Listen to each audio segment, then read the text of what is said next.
economists say the banning and regulation of smoking in South Africa could cost the economy an estimated 3 billion rand and the loss of thousands of jobs.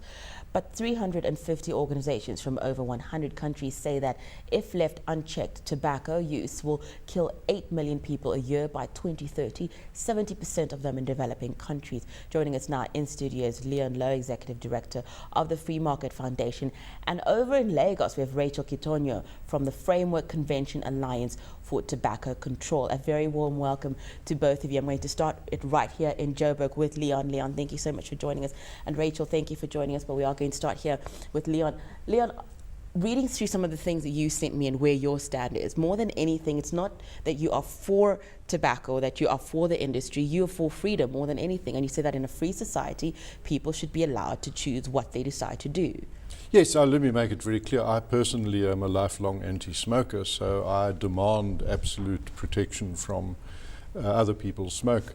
But I can't expect my right to that freedom to be honoured if I don't equally demand the right of smokers to smoke.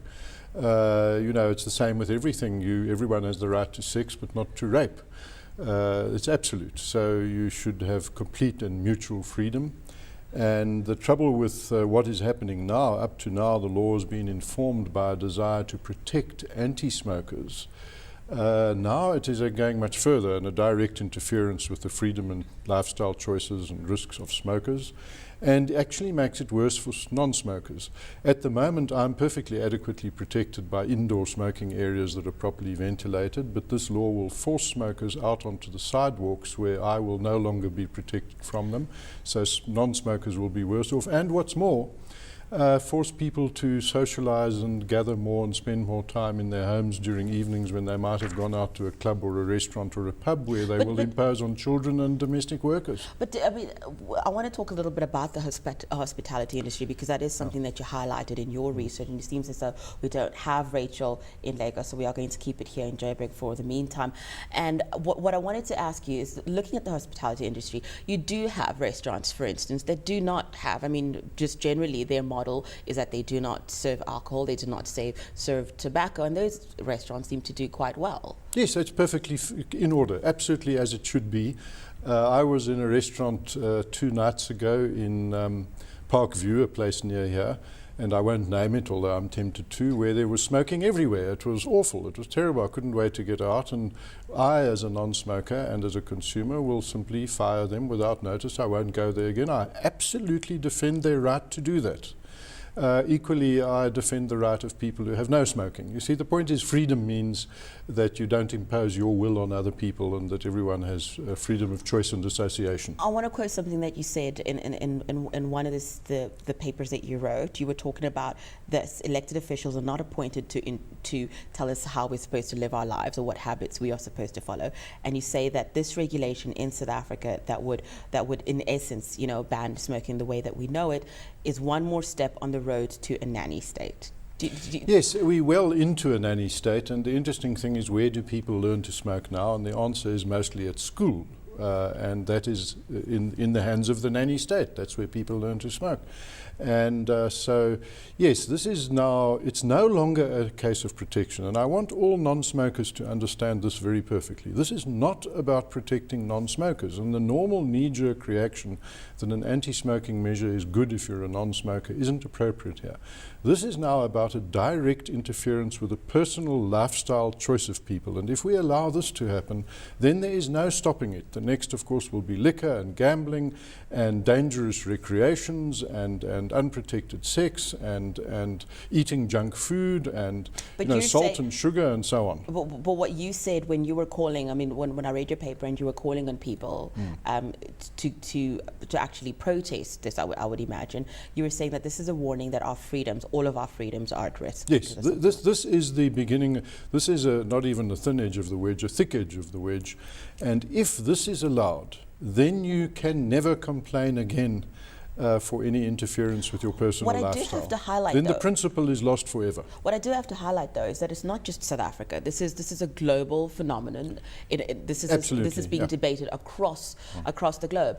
So what I'm trying to say here is that it's not just about the South African government right now. This is an issue that is being debated in the US, it's being debated in Europe, it's being debated pretty much all over the world. Yes, the approach in different countries differs enormously from one to another, and many of them, for example, work on the basis of persuasion, warnings, education and so on, warnings on packets, and sometimes in quite extreme forms like the proposal in Australia to ban branding on packets.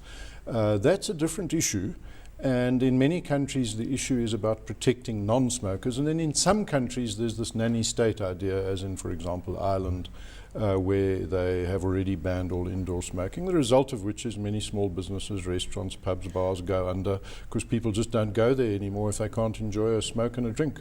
I wanted to take it to Lagos now. We do have Rachel back. Rachel, thank you so much. I don't know if you were able to pick up on some of the conversation that we just had, but one of the things that Leon is saying is that it's not just an issue, well, and he's talking about perhaps here in South Africa, that it's not just an issue about anti-smoking. It's an issue about freedom in any society, that people should have the right to choose, and government should not be telling people which habits they can continue with and which habits not to. What is your response to that? Well, it's not really an issue of freedom. If you look at when people start smoking, they pick up this habit as children. Can you really say that children can exercise freedom to choose? And so when the tobacco industry markets use of flavored products and advertisements, you're talking to people who can't really make a choice. So it's not really a question of freedom to choose. In addition to which, when you look at the right to health overrides personal freedoms and choices of people. I want to highlight on that issue that you're bringing in about children. How much of that, because it's not, when we look at what the UN has said, when we look at, I'm going to read now something that the World Bank had said just in terms of how they will not fund, businesses related to the tobacco industry. But I want to focus on that children. Very little is being said about targeting that this legislation will only be to ban children. It's a blanket ban. This is what my understanding is from what I'm reading.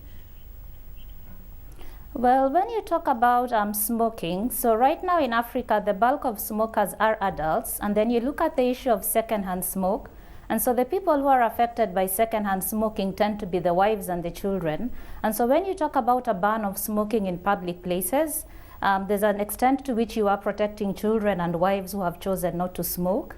And then when you look at the other things that are contained in South Africa's legislation, so things like bans to advertising and so on, there's a clear dimension of protecting children. But even if it's not children, there's a right to protect non-smokers from tobacco smoke. And so the South African Constitution does provide for a right to a clean and a healthy environment, and cigarette smoke destroys that right. Rachel, I want to come into that thing about Constitution, because there are some organizations that have said this is actually unconstitutional, because you are talking about people that are not smoking, but regulation in South Africa has made it that you cannot, I mean, in the workplace, even if you go to restaurants, you cannot be smoking in just an open place. There are designated places for smokers. So what I'd like to ask you here is that what about the rights, and this is what Leon is arguing, what about the freedom to do what the smoker wants to do? Are their rights not being infringed on?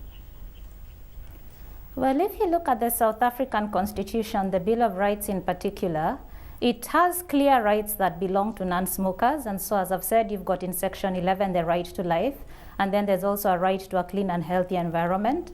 But reading through the Bill of Rights, I don't see any right to smoke. And so when I hear about smokers' rights, I wonder, where do those rights come from? Because if those rights are not enshrined in law, then they don't exist. And so when government is taking measures to protect clearly articulated rights to clean air, which are contained in the Constitution, and there is no subsequent right that is given to smokers, the South African Supreme Court has actually held that the rights of non-smokers outweigh the interests of smokers. And so smokers have interests, non-smokers have got rights. And it is those rights that the government of South Africa is trying to protect. Leon, how would you respond to that?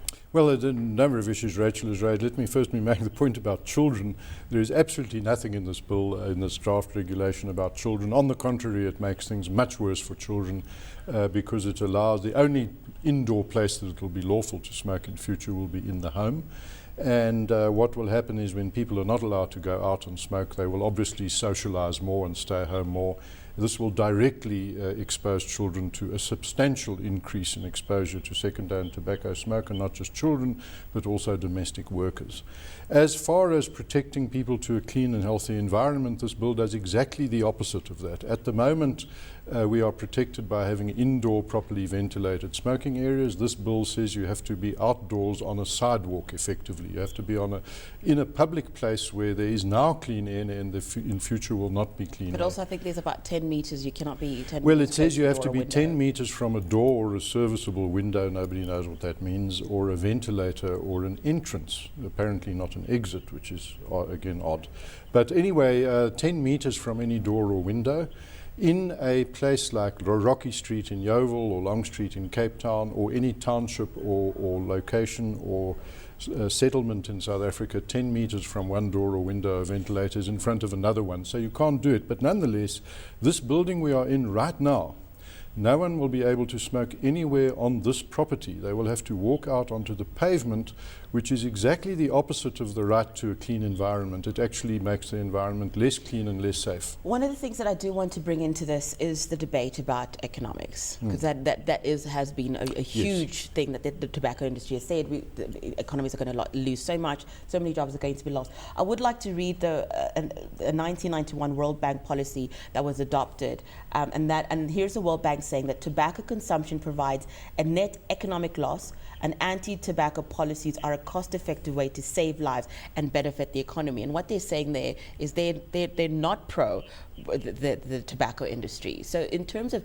and this is the global, we're talking about the World Bank here, who do not see economic benefit in the tobacco industry. How would you respond? I am no more in favor of the tobacco industry than in favor of the junk food industry or the motor industry, which kills many more people on roads and so on.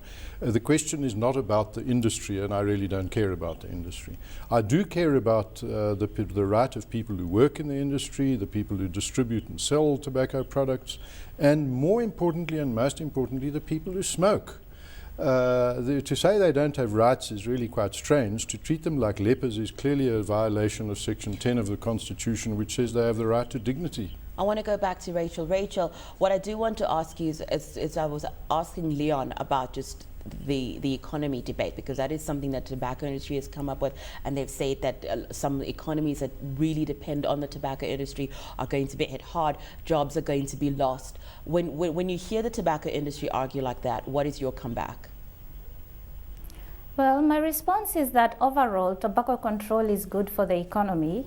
When you look at the figures that the tobacco industry would like to talk about, let's take Malawi, for example. Malawi is one of the least developed countries in Africa and indeed in the world, yet they are heavily reliant on tobacco. So if this tobacco that they are growing is a cash crop, why are they so poor? And so any government that's interested in poverty eradication, and all African governments are interested in that, need to start asking themselves whether tobacco is really a cash crop, and if it's a cash crop for who? And so at the farmer level, most African tobacco farmers are that poor. Their children don't wear shoes, their children don't go to school because they're pulled out of school to work in the farms. They have high rates of miscarriage, they get sick from the crop that they grow. So is this really a cash crop? And if it's a cash crop for who? And even if you look at the United States that has decreased their acreage of tobacco, you can hardly say that the United States economy has crashed because of decreasing tobacco acreage. And so for countries that have implemented tobacco control policies, if you take South Africa, for example, the South African economy is not dependent on tobacco. You can't say that it grew because of tobacco.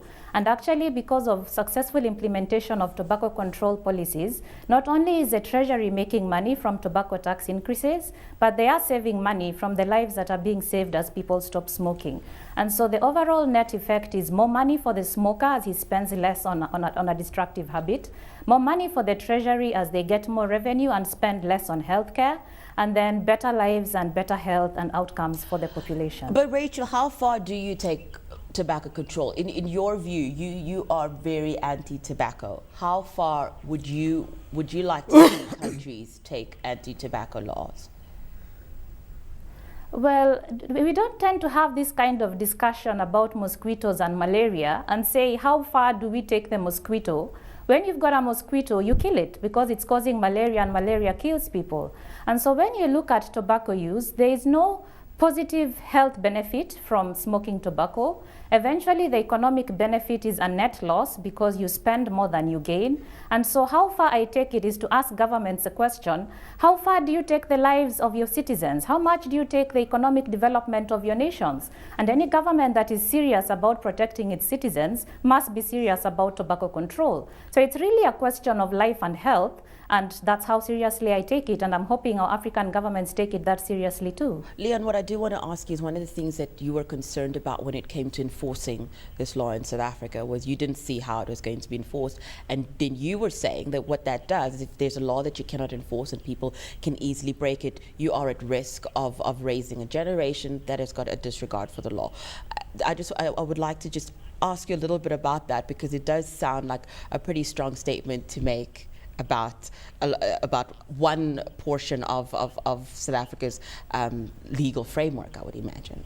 I would be very surprised if anyone thinks this law is going to be enforced for the majority of South Africans, that middle and low income people who are living in places where, if they wanted to find somewhere lawful to smoke, they might have to walk many kilometers to get out of Alexandra Township, for example. Let me just make this point about health, because I can't let this go unanswered.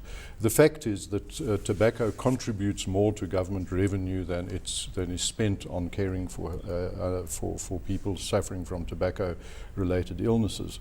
And as for benefits, smoking obviously has lots of benefits. The most obvious and conspicuous one is that people enjoy it. But the research that was found, I don't have research for South Africa, but the research was found in the US, just in terms of how much revenue, and this is government revenue, the tobacco industry in the US made, compared to how much the government had to spend in terms of educating people to not smoke, in terms of helping the people, you know, that are in healthcare, that the government was actually spending more in counteracting the tobacco industry's effects.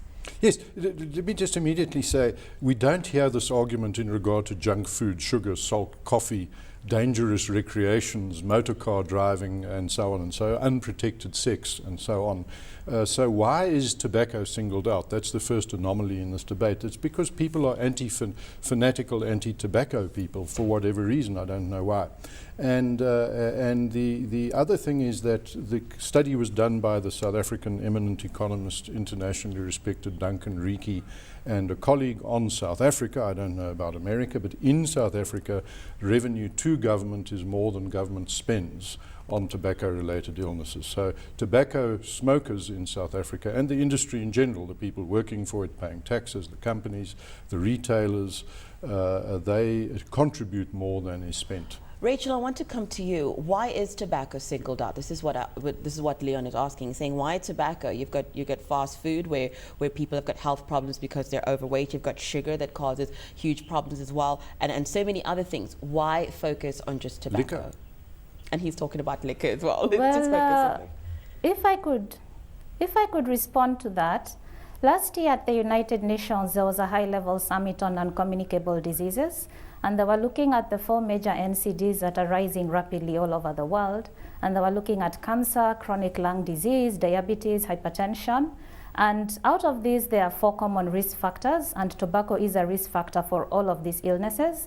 The other is unhealthy diet, lack of exercise, and alcohol. So it's not true that nobody is not focusing on unhealthy food or not focusing on alcohol. If I can point out, there are many countries that have got alcohol restrictions because of the dangers posed by excessive intake of alcohol. Attention is now turning to the whole issue of diet. And if you look, for example, at campaigns that the mayor of New York is running, he is trying to rein in the fast food industry because they are marketing a product that is harmful to people. Rachel, and even if you look at what is happening, yes? Rachel, I do want to ask you about I mean, I know we're not talking about alcohol today, but I mean, some of the countries that are known to have very, very restrictive alcohol legislation are also very restrictive in a number of areas where you do find, and I'm not talking about all of them, but the majority of them, you find that in those countries that people's freedoms, not just in alcohol consumption, are infringed on.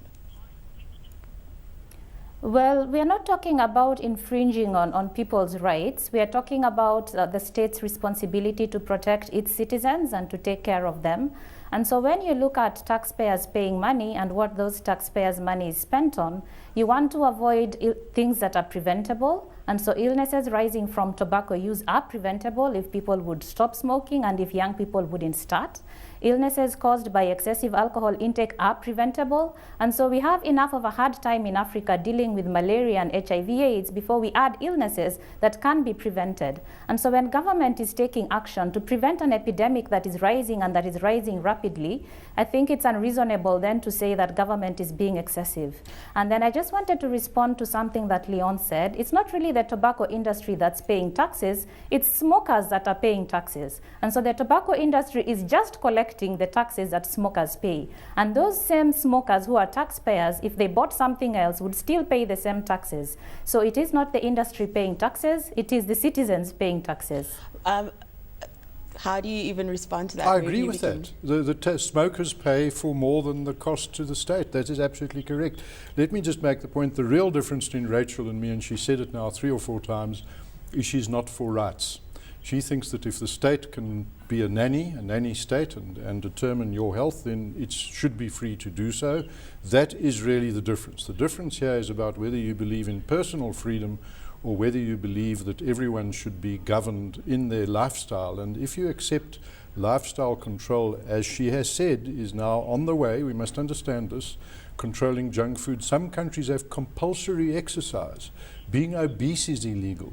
That is where we're going. Now, if that's the kind of society you want to live in, which apparently Rachel does, I don't. That is really the difference between us. It's actually got nothing to do with smoking. Rachel, are you in agreement that that is the main difference between your argument and Leon's argument, that he's talking about living in a free society and having the freedom to choose what it is that you want to do, and what you're saying is that at the end of the day you do have to look at whether people are doing the right thing or not, and if they're doing the wrong thing, in which case this is the argument for anti-tobacco laws, then you should infringe on that right, because they are actually not only doing harm to themselves but to others. Well, I think we are forgetting something here, that nicotine is addictive, and the reason that people smoke cigarettes, they may start as a choice, but they continue because of addiction. But Rachel, and so it's not really an issue of I choose to smoke. Yes. Rachel, what I would like you to speak to is the issue of freedom, and I think that's the premise on which we started the argument. And that's what I'm responding to. That an addict to something is not really exercising a choice. They have to give way to addiction. And so cigarettes are addictive because of nicotine. And so a bulk of smokers, if you were to ask them, are no longer smoking out of choice, they're smoking out of addiction. So we are not talking about a nanny state that's interfering with people's rights. We are talking about a state that is trying to protect rights to health. And so the bulk of us are not smokers. Our rights to a clean and healthy air need to be protected by the state. And so the state is protecting those of us who have exercised our freedom not to smoke from having to associate with the smoke of those who have smoked. And so when you talk about rights, rights are not absolute. And so the rights of smokers extend as far as my nose does. And so when the nose of a non-smoker comes in contact with the smoke from a smoker, then the rights and freedoms of the non-smoker have to prevail. And this is what the state is protecting. Rachel, thank you so much for joining us. Leon, thank you so much for joining us.